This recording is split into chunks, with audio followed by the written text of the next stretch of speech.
Jom sama-sama kami. Caranya mudah. Hanya klik join button. Terima kasih. Daripada ilmu falak, maka lahir maknanya kita lihat kebesaran Allah Subhanahu Wa Taala. Kemudian yang kedua, kiraan bulan dan juga kiraan tahun. Dan kemudian ilmu falak ini juga bermulalah kiraan penciptaan jam bagi orang Islam. Ini surah Isra ayat 78 Allah sebut.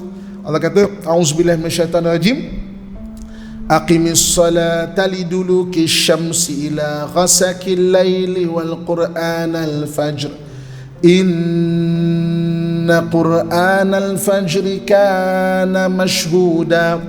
Dirikanlah salat dari sesudah matahari tergelincir sampai gelap malam, dan dirikanlah pula solat subuh. Sesungguhnya solat subuh itu disaksikan oleh malaikat. Jadi penciptaan jam bermula orang Islam yang bina. Asasnya kenapa? Kerana nak tahu waktu sembahyang. Ini antara jam-jam awal yang dibina. Ini jam matahari pada kurun ke-11. Muhammad Al-Idrisi. Di mananya daripada matahari itu, sebab kan takrifan solat zuhur, takrifan zuhur adalah tergelincirnya matahari. Jadi maknanya dia ada jam matahari dia untuk mengukur waktu sembahyang pada waktu siang lah. Jadi malam senang gelap. Jadi kalau masih nampak merah-merah tu maghrib, dah hilang merah tu maksudnya itu dah isyak. Senang. Subuh nampak fajar sadiq tu maksudnya masuk dah subuh. Jadi maknanya di waktu siang. Ini bermulanya jam. Jam tu untuk mengukur, maksudnya waktu sembahyang. Itu asas dia. Ini jam Ibnu Asyatir. Ini ada dekat University Qarawiyyin. Okey, maknanya sampai sekarang masih ada. Ini jam-jam. Semua ni adalah mengukur waktu sembahyang. Kalau siapa pernah pergi Masjid Al-Aqsa, dekat Masjid Al-Aqsa tu dekat Dome of Rock. Dome of Rock tu pun sama juga.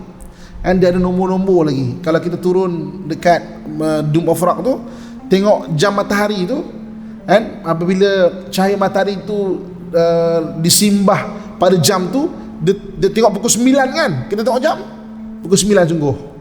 Dia tengok pukul 12 tu, kita tengok jam pukul 12 sungguh. Jam matahari orang Islam. Ini kalau kat Masjid Aqsa sampai sekarang boleh ditengok, boleh dilihat. Okey, jadi daripada jam ni juga bermulalah penciptaan orang mengukur masa. Orang mengukur masa. Ini jenis-jenis jam yang pernah ada. Ini contoh jam air. Okey, orang mengukur masa, dia ada lubang kecil ditebuk dalam satu bekas. Jadi kalau lubang tu tenggelam, mana tahu, oh ni mungkin 1 jam. Atau lubang ni kiranya 2 jam. Ni dulu punya kan. Ataupun jam minyak. Ini minyak, kalau minyak ni habis. Ni jam pasir. Jam pasir tu biasalah. Okey, jam lilin sama juga. Kan? Ni dulu. Jadi apabila selain daripada ukur waktu sembahyang tu, mereka sudah mula appreciate waktu. Sebab tu kalau kita tengok dalam Islam, banyak ayat-ayat mengenai waktu kan. Wadduha wal fajri, kan, apa lagi, wal laili. Maksudnya banyak mengenai waktu. Jadi ini jam-jam dululah. Okey. Ni sebelum wujudnya jam moden yang kita pakai kat tangan ataupun yang kat belakang ni. Ni maknanya orang Islam mendahului benda-benda itu semua. Apabila ilmu kompas semakin matang, maka bermulalah kompas dalam ilmu falak tu digunakan untuk melihat kiblat. Secara amnya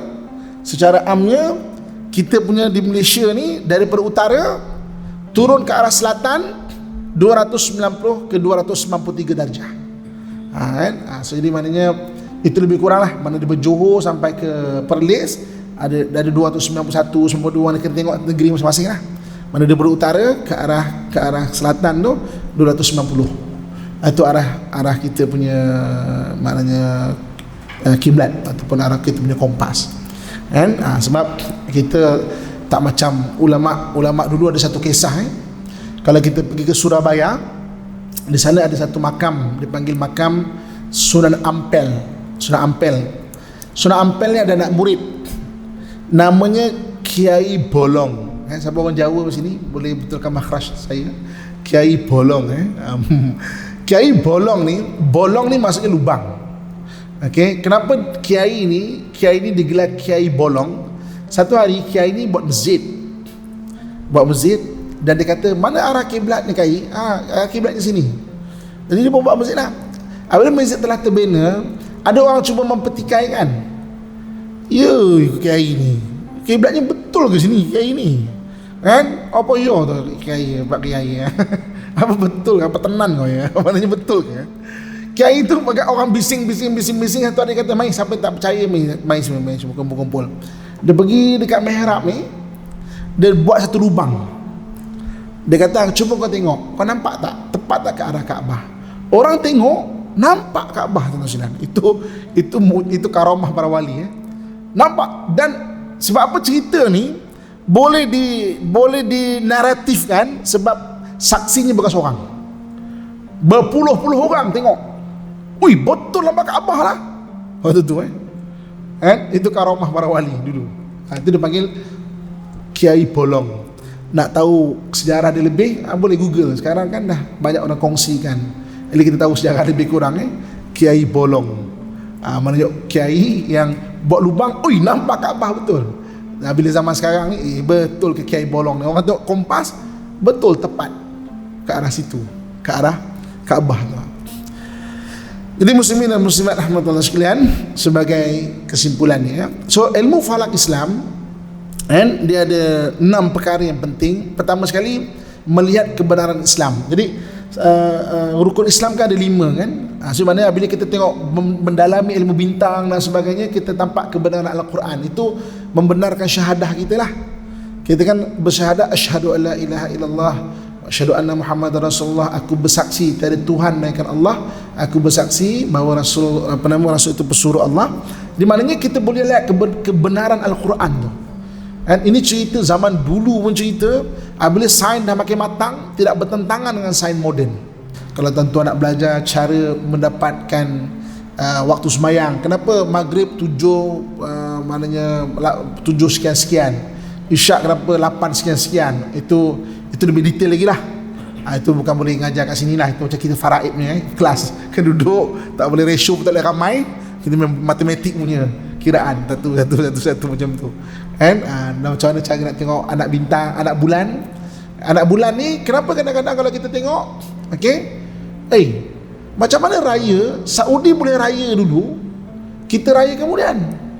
Kita pun cakap kita raya, katakanlah kita raya esok, Saudi raya hari ni.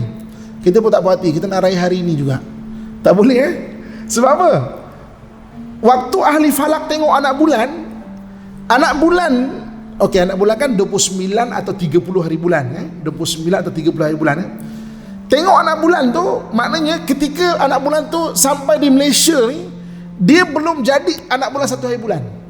Sebab anak bulan 1 hari bulan dengan anak bulan 30 hari bulan dia beza. Dia beza tau. Jadi mungkin bila berlalu sampai ke Mekah, ketika tu anak bulan tu dah jadi matang sebagai satu hari bulan. Lepas tu memang mereka 1 hari bulan, kita tak kira 30. Itu menarik cara kira. Dia bukan boleh cakap, oh Saudi raya dulu kita ikut lah. Tak boleh ikut sana. Dia kena ikut fatwa tempatan. Sebab ada kiraan dia, pencerapan dia.